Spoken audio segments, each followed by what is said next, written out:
Hello everyone, my name is David. Today we are going to take a look at another real crime with you. Friends, today's story is about a case which went into different courts with different outcomes. In this story, the police of 3 countries and their media went to great lengths to find the culprit. Books were written about this story, and a series was made as well. What was the final outcome of this case that caused the police of 3 countries to be so heavily involved? This story is about a 20-year-old girl who was born in Washington, D.C, USA, and her name was Amanda Knox. Amanda grew up in Washington and did her studies there. She had a great love for Italy from childhood and always wanted to go there. So she talked to her parents about going there for her further studies, and her parents agreed. She went to Italy, enrolled in a college in Perugia, and started living in an apartment there. Amanda lived in an apartment where many other girls also lived. Some lived with their partners, some lived alone. Amanda lived there alone in a room. There was another room where another girl, a British girl named Meredith Kircher, lived. She was born in London. She completed her studies and came to Italy for further studies. She also studied at the same college where Amanda studied. Amanda's studies were going very well. She was studying very well and was completely focused on her studies. On October 25, 2007, there was a music concert there, and during this time, Amanda met a 23-year-old Italian boy named Raffaele Salicito. They became friends and eventually fell in love. They both were very happy because Amanda was in the city of her dreams, and her family was also very happy because she was studying very well and was happy.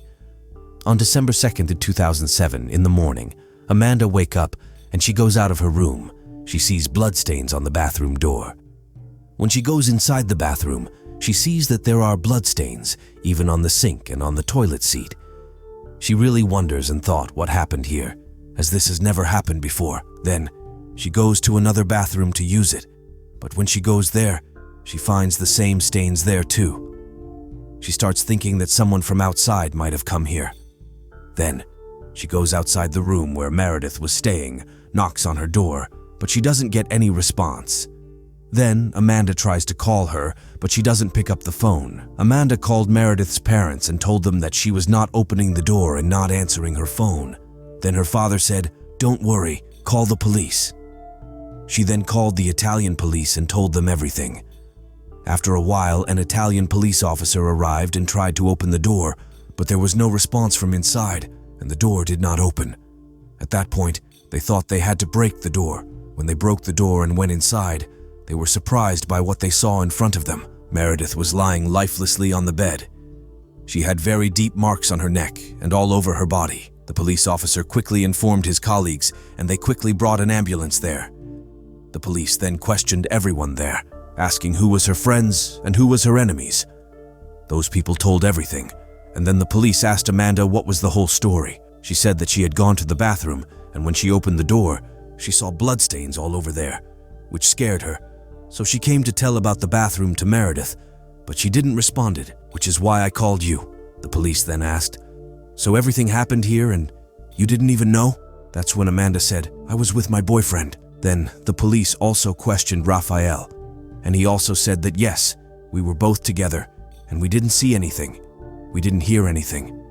Then this news reached the media, and Meredith's parents also arrived in Italy. There was a lot of pressure on the police because it was a very high-profile case.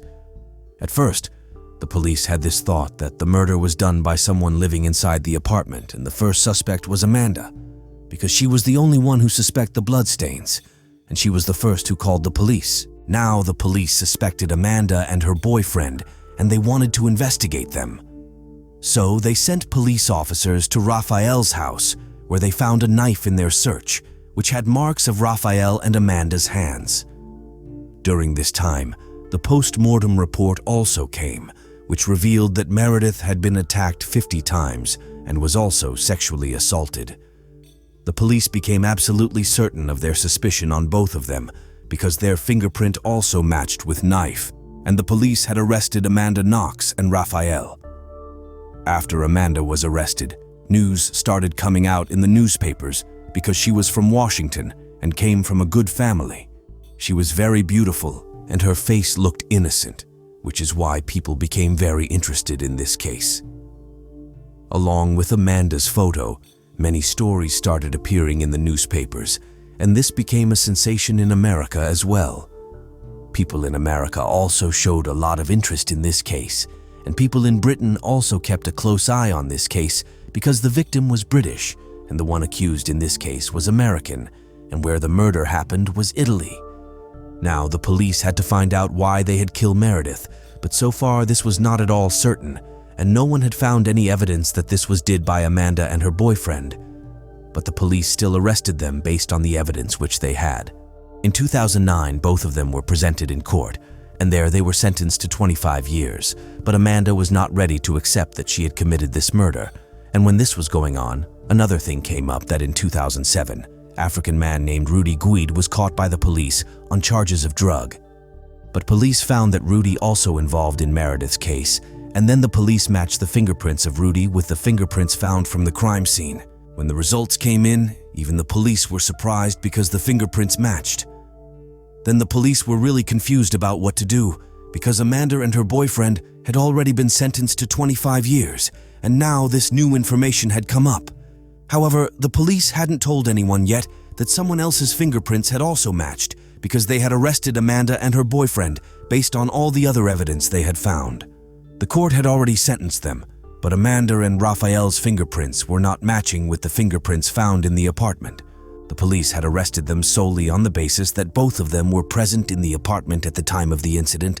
The knife found had their fingerprints, and the hook found in Meredith's room had Raphael's fingerprints. In the apartment, the DNA and fingerprints found were all matching with Rudy's DNA and fingerprints. Even those found in Meredith's room were matching with Rudy's fingerprints and DNA. There were only one person's fingerprints and DNA there, and that person was Rudy. Then Amanda and Raphael's lawyer appealed to forgive their punishment because, according to them, now Raphael and Amanda were not guilty at all. But the court said that it could also be possible that these two together erased all the evidence from there. Then Amanda and Raphael's lawyer said that this is not possible because the DNA found there doesn't show up to anyone. It's not like that, and erasing DNA was very difficult, but DNA was spread throughout the house, and now the court felt that this was true. They could not erase it so quickly. The lawyer said that it doesn't show up. How can they erase the evidence? They had been appealing for 4 years, and Amanda and Raphael were in jail. And now it was emerging that based on 2 pieces of evidence, no one cannot be sentenced for such a long time. Then a forensic investigation was conducted again, and it was found that the knife had Amanda's fingerprints, but Raphael's fingerprints were dull. And based on that, they could not believe that Raphael and Amanda were the only ones who killed Meredith. And another fact was that the witch knife used to kill the Meredith and the knife found from the Raphael's house were both different, because they had different blade shapes. And then Court accept the appeal, and after that Rudy brought to court, and court investigate him and asked him that his relation with the Meredith. But court assume another things like that, night Amanda, Raphael, Meredith, and Rudy were all together because they made a plan of group sex. They also said that Amanda was leading all this, and she really liked doing that thing. Now Amanda's character was completely ruined in court, but Raphael and Rudy outright denied this. When Amanda went to jail, people there also perceived her as the not good girl.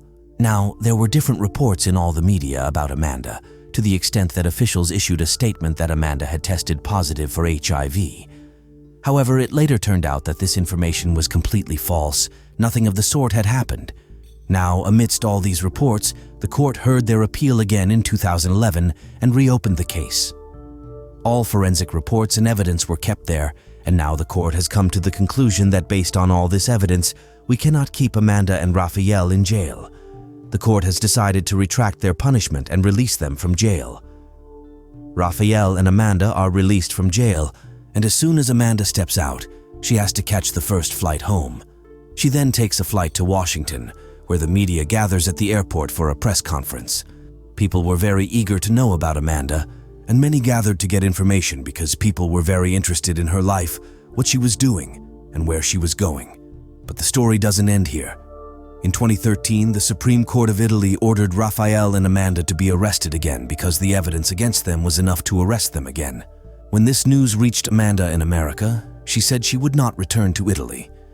Initially, she was sentenced to 25 years, but the Supreme Court increased her sentence to 28 years.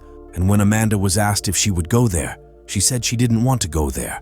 And when the Italian government asked the American government if they would send Amanda back, the American government said no, we will not send Amanda back there. And now how this got more tangled was neither did she want to go there, nor did the American government want to send her there. And now the Italian government has decided that she will go to the International Court of Justice. Then in 2015, an appeal was made again on the Supreme Court's decision, and this appeal was made by Raphael on behalf of Amanda.